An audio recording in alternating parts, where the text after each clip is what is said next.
One of the nicest things about cooking with the Holland Grill is your ability to use it as a steamer.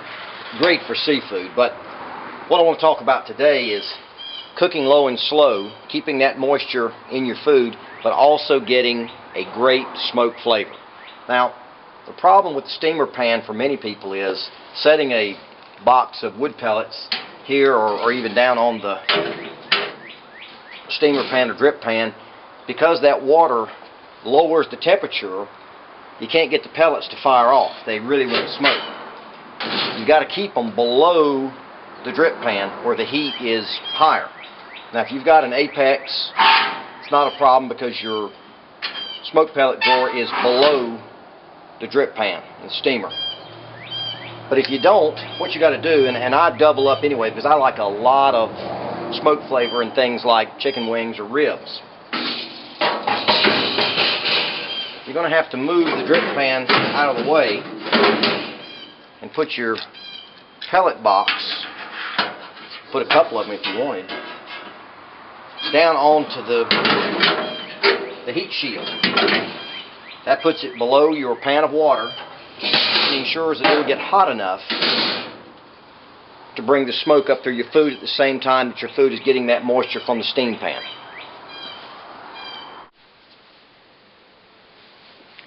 I don't go overboard on dry rubs and other seasonings because I think that to some extent those things, yeah, they can impart some flavor, but they also dry your meat out. So what I'm doing, these are baby back ribs, by the way, and I like to wash them off, pat them dry. I put a light coat of grilling olive oil on top, and then a little bit of a dry rub that I like, not too much, just enough to impart a little bit of flavor, but I don't go overboard with it.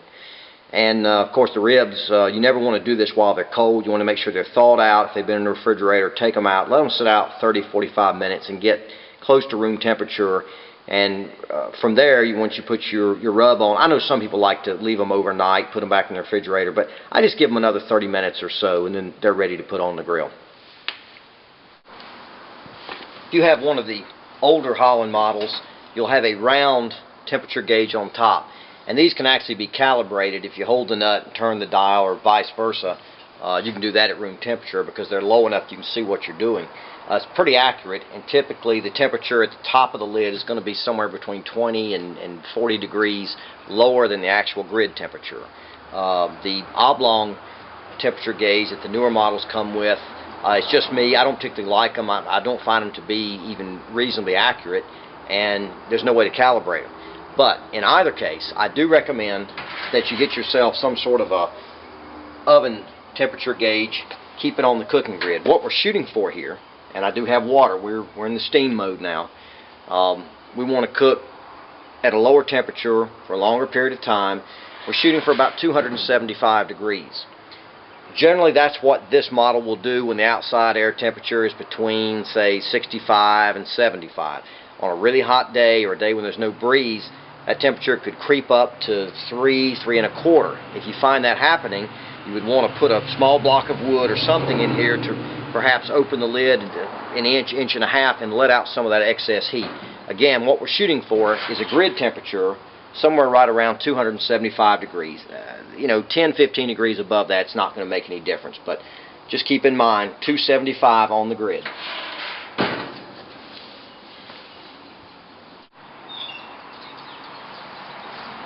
Okay, you see the smoke coming out of the stacks.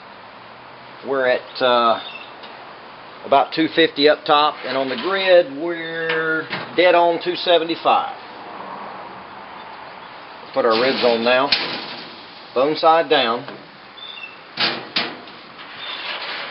Notice that I got in and got out. On these type grills, anytime you have indirect cooking in an oven type grill, you don't just throw the lid up and hang around while you put your food on and chit chat and that sort of thing. If you go to flip something or change something, you don't just throw the lid up and leave it, because all the heat you've built up, you preheated your oven, you're going to lose that, and then you have to add time back to get the temperature back up. So anytime you open the lid to put food on, to flip it, do it quickly.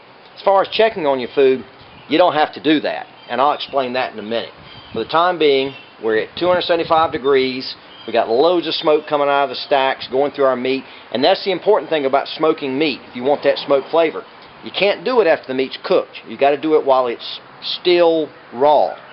That's when you're going to get your smoke flavor. That's when you're going to drive that pink ring down into your meat. Is the first 30 minutes or so is the important part to get that smoke flavor into the meat. Aside from the fact that the Holland is perhaps the most versatile grill on the planet, the other thing that I like about it is because you're cooking with indirect heat, it's pretty much like an oven. Not exactly like an oven, because you got a lot of stuff going on inside, and the flavors and the aromas rolling through your food, but it's an oven in its most basic form, and that means that the results are repeatable. Today we're going to cook these ribs for 2 hours total, and they're going to come out perfect. I already know that. I've done it before, and that's how I know. Every time I repeat this procedure and cook the same type of ribs for 2 hours at this temperature, they're going to come out the same way. I don't have to guess, I don't have to look, I don't have to poke and prod. It doesn't matter whether you're cooking hamburgers or steaks or chicken or anything else. Once you find the temperature and the amount of time it takes to produce the product that you want, write it down. And anytime you cook that same dish, you cook it at the same temperature for the same time, and you'll get the same result every time. It's really the only way to grill. I would never go back to a charcoal grill.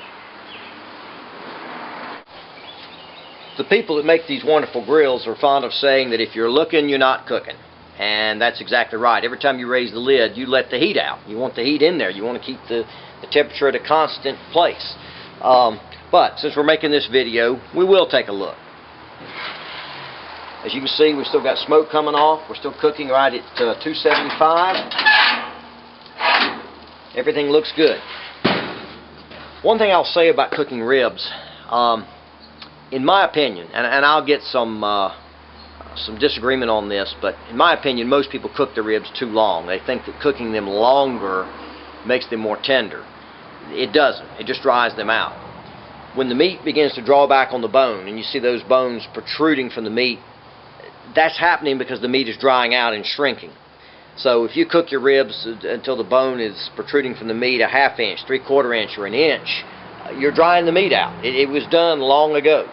Typically, what I'll do as soon as the bone protrudes from the meat, as soon as I can see the white of the bone, the ribs are done. I put on my sauce and give them another 10 or 15 minutes just to caramelize, and that's all there is to it. Now I found that that's going to take about 2 hours on this grill. We're almost there now. We'll check back shortly. Since the last time we spoke, I popped in the half rack and put on an ear of corn. Now normally, the Holland cooks at somewhere between 400 and 425, 430 degrees. I can tell you an ear of corn will cook perfectly in about 30-35 minutes at that temperature. When you're using the steamer, however, because we're cooking down around 275 to 300, we have to add back a little bit of time. It's going to take about 50 minutes or so to cook that ear of corn, and I've got it planned so that when the ribs are done, the corn's going to be done. Another beautiful thing about these Holland grills, once you learn how long it takes to cook the different foods the way you like them cooked, and you work backwards, you can put your foods on at the appropriate time so that when one is done, they're all done. Everything comes off at the same time, everything hits the table hot, everything's done at the same time. As everything progresses, the water is going to steam out of the pan. And the less water you have in the pan, the more your temperature is going to rise. So at some point, and I usually like to add water back when I get down, say, halfway on the pan.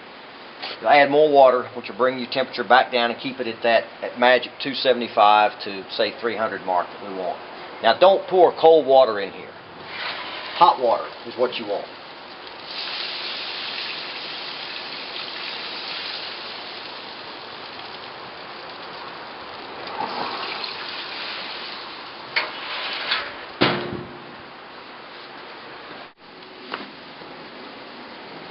We're down to the home stretch now.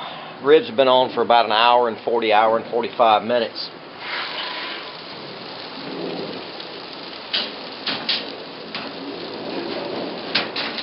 Move them out here, we can get to them. We'll put our sauce on them. I like Thomas sauce.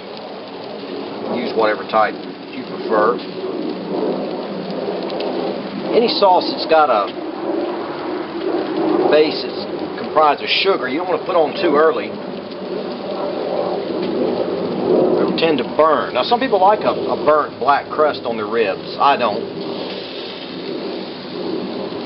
So I add my sauce during the last 15 minutes. You don't need to baste the ribs. You've had the moisture cooking up through them these last hour and 45 minutes. And now we'll let that finish cooking for another 10 or 15 minutes and get ready to eat. One of the nicest things about preparing ribs on the Holland Grill, you'll notice that we didn't boil them, we didn't mop them, we didn't baste them, we didn't have to cook them for a little bit, take them off, wrap them in foil, cook them some more, do this, do that. We just put them on the grill and cooked them. Let's take a look. Notice that the meat has just pulled back from the ends of the bone. They're done. They're ready to come off. And, no coincidence, but it's time for our corn to come off as well. Let's eat. Let's take a look at the moisture in that pork. You can see the pink smoke ring has been driven into the meat. That took place in the first 30 or 40 minutes. And from then on, it was just a matter of letting the Holland Grill do exactly what it knows how to do. Now you'll have to excuse me. I've got business to attend.